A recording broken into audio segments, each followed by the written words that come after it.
Hi, this is Jeff Schultz with Model Railroad Hobbyist Magazine here at the 2012 National Train Show in Grand Rapids, Michigan. Here with me is Shane Wilson of Horizon Hobby. He's the General Product Manager for Athearn Trains. So, Shane, you really knocked one out of the park in January at Springfield with the new GP 38-2 introduction, the road name specific details and all. What have you got for us this year at the National Train Show? Well, thanks for the kind words, Jeff. We're really excited. One of our strategy changes is to make announcements at major shows like this. And here at the 2012 National Train Show, we've got a couple of surprises. Our first one is an all-new 57-foot FGE mechanical reefer. Of course, this has never been done in mass production plastic before. What's kind of unique about this is we're doing an as-delivered version as well as a modernized version. The as-delivered, you can actually see the genset inside of the screens. And then for the modernized version, it has the cutaway roof with the new carrier refrigeration unit inside. We've also made a couple of detail changes depending on the prototype.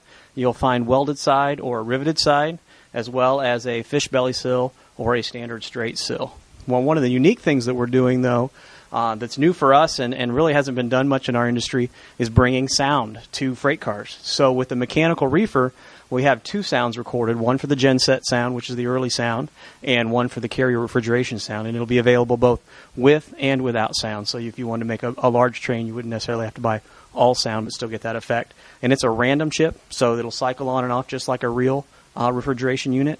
And these will be shipping in April of next year. That's our goal. And what are we estimating the price for both the non and sound versions to be? The non-sound version is going to be $44.98, and then the sound version will be $79.98. One thing I should mention, too, these are not DCC. They're just traditional. It's a cycle sound that comes on and off, so you can run on a DC layout or a DCC layout either way. And is there any programmability to the sound, or is it just a fixed random and fixed whatever sound you get is what you get? Yeah, it's a random on and off, so it'll cycle through just like a regular refrigeration would. When the temperature came down, it would cycle back on, kind of the same idea. And what prototypes do you expect to be releasing this for?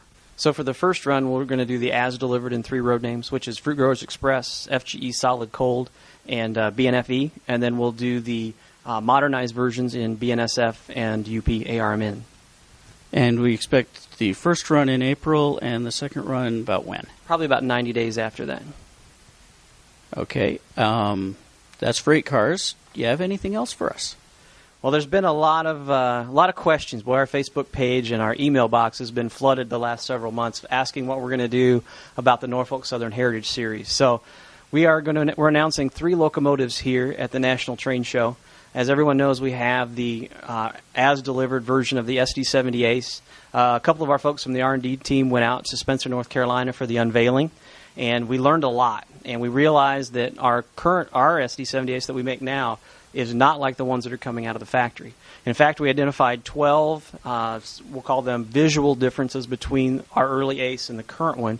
So what we're going to do is we're going to make all the tooling updates for those 12 changes. Some are subtle, some are really big visual spotting differences. And then we're also going to do, you may have seen Norfolk Southern number 1030, which is the 30th anniversary locomotive. That's actually a mid-production SD70 Ace. So it's got some things from the original Ace, as well as some features of the new Ace that's just coming off. And we're going to make those tooling changes as well. So we'll have an early, a mid, and a late production SD70 Ace. And then, we're still talking about what we're going to do with the ES44AC, the GEVO. We are going to, of course, announce GEVOs probably later this year is our plan. The tooling that we acquired from Tower 55 is the early version GEVO, and it really didn't have, it wasn't made to make the changes to become a mid or a late production GEVO. So literally, we would be able to use the mechanism, but we'd need to do an all-new cab, all-new long hood. So that's a pretty sizable financial investment as well as a time commitment. And we know folks are pretty excited about this from all the emails and all the questions we've received. So what we're going to do is we're going to take the GE AC4400 and apply the ES44 schemes to it. And the great thing there is it'll help keep the price point down, and we can deliver those in time for Christmas this year. So how much should we be saving up by Christmas? Well, of course, there'll be 10 road names, so that means that there'll be one. Those are going to retail at $139.99, so a little bit before Christmas. And that's $139.99 is a non-sound version? The AC4400 is in our ready-to-roll line, so yeah, it would only be non-sound. Okay. The ready-to-roll line, does it have the ability to add a speaker without carving out anything? You know, on the AC4400, there's space there, but of course it would take a little bit to put. It's not really like a drop-in sound unit. Okay. And what does the pricing look like on the SD70s for next summer? Well, that's one of the good news here is even though we're making all of these tooling changes, we're going to maintain the same price point. So the non-sound version will be $199.98, and with the Tsunami sound inside, it'll be $299.98.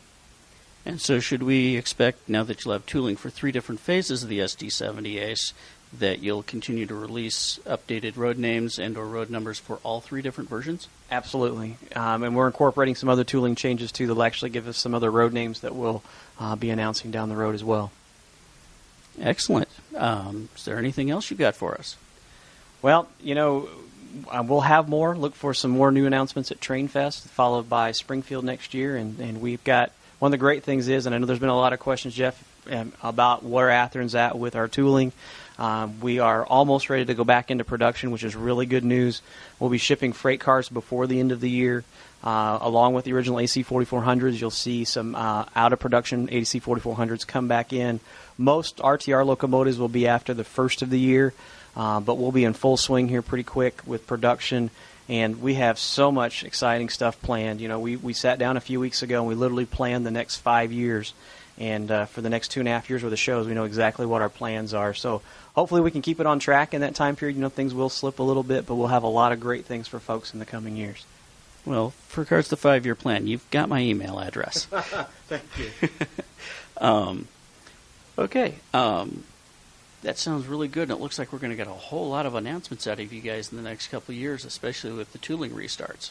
There's a lot planned. You know, there are a lot more locomotives, a lot more freight cars, and I'm sure we'll have a couple of big surprises here in the not-too-distant future. Any hints towards non-rail, meaning structures or anything like that? Nothing in our plans right now. Probably not. Okay.